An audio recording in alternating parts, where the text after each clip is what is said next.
Operation સિંદૂરમાં Bharat અત્યાર સુધી પાકિસ્તાનના હુમલાનો જવાબ આપી રહ્યો હતો, પરંતુ ગઈકાલે પહેલીવાર ભારતે પોતાની તાકાત બતાવી દીધી અને આ તાકાતના ભાગરૂપે પાકિસ્તાને જે મિસાઇલ છોડી હતી તે મિસાઇલને પણ તોડી પાડી.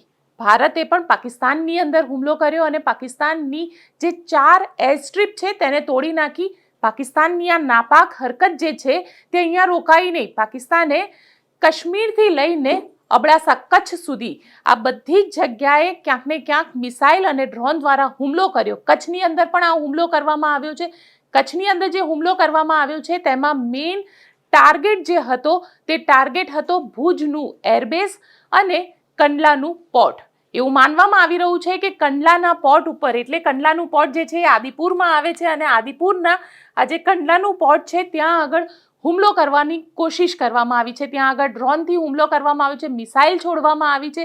આ મિસાઇલ છોડ્યા બાદ કચ્છ પ્રશાસન જે છે, સરકાર પણ એલર્ટ પર છે. અત્યારે મુખ્યમંત્રી ભૂપેન્દ્ર પટેલે ઇમરજન્સી મીટિંગ બોલાવી છે અને આ ઇમરજન્સી મીટિંગમાં અલગ અલગ જિલ્લાના લોકો સાથે, અલગ અલગ જિલ્લાના જે કલેક્ટર્સ છે અને એસપી છે તેમની સાથે આ મીટિંગ ચાલી રહી છે. પરંતુ કચ્છની અંદર અત્યારે એલર્ટ આપી દેવામાં આવ્યું છે. કચ્છની અંદર લોકોને કહેવામાં આવ્યું છે કે લોકો પોતાના ઘરની બહાર ન નીકળે.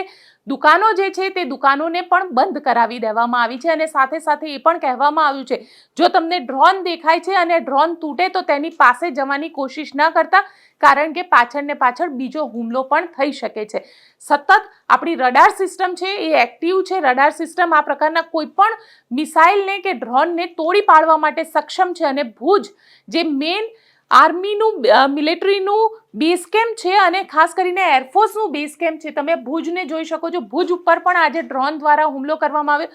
ત્યાં પણ મિસાઇલ ફેંકવામાં આવી છે પાકિસ્તાન દ્વારા અને જે ડ્રોન છે એ ડ્રોનને જ્યારે તોડવામાં આવ્યો, S-400 જે આપણું સુદર્શન ચક્ર કહેવાય છે, S-400 થી આ મિસાઇલને તોડી પાડવામાં આવી અને એનો જે મલબો છે, મલબો એના જે તૂટેલો ભાગ છે એ ઘણો ખરો ભાગ ભુજના એરબેઝની ઉપર આવીને પડ્યો. એટલે ક્યાંક ને ક્યાંક એવું માનવામાં આવી રહ્યું છે કે ભુજનું જે એરબેઝ છે તે નિશાના ઉપર હતું પાકિસ્તાનના અને એ જ વસ્તુ મિનિસ્ટ્રી ઓફ એક્સટર્નલ અફેર્સ એટલે કે MEA જ્યારે પ્રેસ કોન્ફરન્સ કરી ત્યારે ડિટેલમાં કહેવામાં આવ્યું કે કાશ્મીરની અંદરથી લઈ અને કચ્છ સુધી જેટલો પણ આર્મીનો અને ખાસ કરીને જે બેઝ કેમ્પ બનાવવામાં આવ્યા છે, એરફોર્સના બેઝ કેમ્પ છે, તેના ઉપર પાકિસ્તાને ગઈકાલે રાત્રે નિશાનો સાધ્યો હતો અને આ બધાને ડેમેજ કરવાની કોશિશ કરવામાં આવી. સાથે સાથે ના માત્ર આર્મી, નેવી, એરફોર્સના બેઝ કેમ્પને નિશાન બનાવવામાં આવ્યા, પરંતુ સામાન્ય જનતા માટેની જે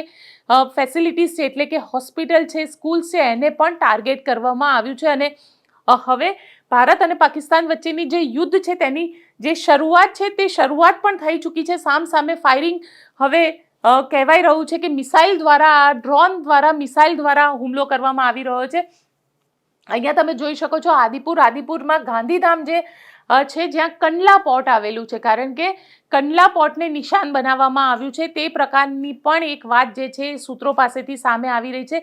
નિશાન બનાવવામાં આવ્યું, પરંતુ એ જે મિસાઇલ, એ ડ્રોન ત્યાં પહોંચે તે પહેલાં જ તેને નષ્ટ કરી દેવામાં આવ્યું, કારણ કે આપણી રડાર સિસ્ટમ જે છે એ રડાર સિસ્ટમ જબરદસ્ત રીતે કામ કરી રહી છે. સાથે સાથે અહીંયા નલિયા આપણો બેઝ કેમ્પ છે એરફોર્સનો, તો નલિયાનો જે વિસ્તાર છે એ નલિયાના વિસ્તારને પણ ટાર્ગેટ કરવામાં આવ્યો હતો ગઈકાલે રાત્રે. લગભગ 6 જેટલા ડ્રોન જે છે, મિસાઇલ છે તે પણ ભુજની અંદર છોડવામાં આવી હતી પાકિસ્તાન દ્વારા. આ બધાને નેશને નાબૂદ કરી દેવામાં આવી. સાથે સાથે હવે ત્યાં ભુજનો જે વિસ્તાર છે, આ ભુજના વિસ્તારની અંદર પોલીસ એક્ટિવ થઈ ગઈ છે. બોર્ડરનો જે વિસ્તાર છે, ખાસ કરીને જે લખપતવાળો આ જે વિસ્તાર છે, આ વિસ્તારની અંદર પણ પોલીસ અત્યારે એક્ટિવ છે. પોલીસ સતત પેટ્રોલિંગ કરી રહી છે અને સાથે સાથે લોકોને પણ એવું કહેવામાં આવ્યું છે કે તેઓ ઘરની બહાર ન નીકળે. જો જરૂરી ન હોય તો ઘરની બહાર ન નીકળે, કારણ કે રાતના સમયે ત્યાં કમ્પ્લીટ બ્લેકઆઉટ કરી દેવામાં આવશે. અને એવું પણ કહેવાય રહ્યું છે કે ભુજથી લઈને ગુજરાતના લગભગ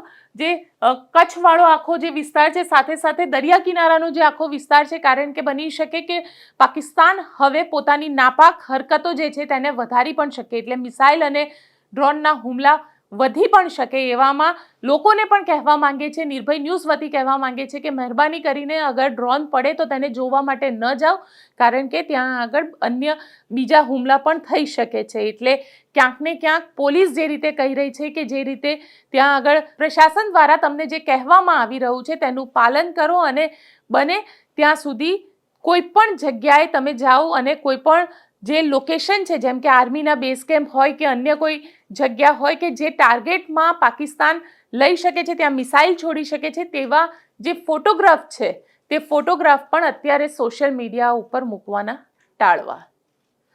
અમને કોમેન્ટ બોક્સમાં ચોક્કસથી લખીને જણાવજો અને અમારી ચેનલ નિર્ભય ન્યૂઝને લાઇક, શેર અને સબસ્ક્રાઇબ કરવાનું ભૂલશો નહીં. આભાર.